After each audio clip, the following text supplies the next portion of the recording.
దత్తాత్రేయ, నేను ట్రస్టీ గారితో మాట్లాడొస్తాను. త్వరగా నైవేద్యం పెట్టేసి మేయర్ గారింటికి ప్రసాదం పట్టుకెళ్ళాలి. నేను వేద పాఠశాలకు వెళ్ళాలి, తొందరగా రండి. అవన్నీ తర్వాత, అమ్మవారికి నైవేద్యం పెట్టాకే వెళ్ళు. నేను ట్రస్టీ గారితో ప్లేట్ల కలెక్షన్ గురించి మాట్లాడి వెంటనే వచ్చేస్తాను. ఎక్కువ మంత్రాలు చదవకుండా త్వరగా కానీ పులిహోర పైన ఉన్న జీడిపప్పు కదలకుండా నైవేద్యం పెట్టు. తినమ్మా తిను. నేను వేద పాఠశాలకు వెళ్ళాలి.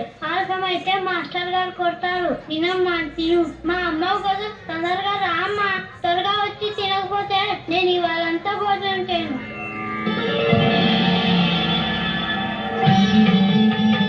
తినమ్మా, తెల్లారకుండా తిను. ఇవాళ సామవేదం చెప్తారు. ఆలస్యం అవుతుంది. తొందరగా తినమ్మా.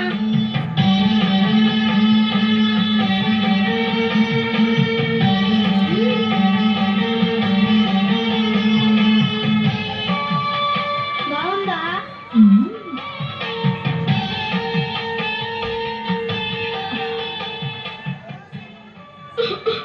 పొలం మారిందా? ఇవాడు తలుచుకొని ఉంటాడు. నేను దిష్టి తీస్తాను.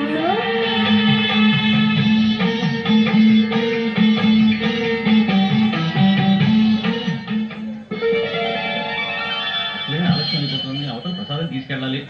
ప్రసాదం ఏంట్రా? దుర్గమ్మ తినేసింది. విగ్రహం ప్రసాదం తింటమేంట్రా?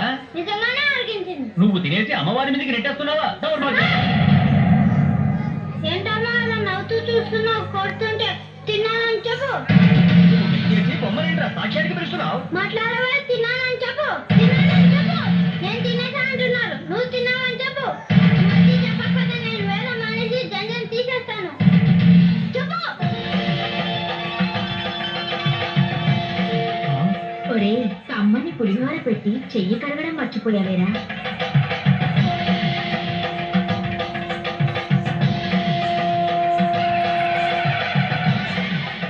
క్షమించమ్మా, కనక దుర్గమ్మ తల్లి.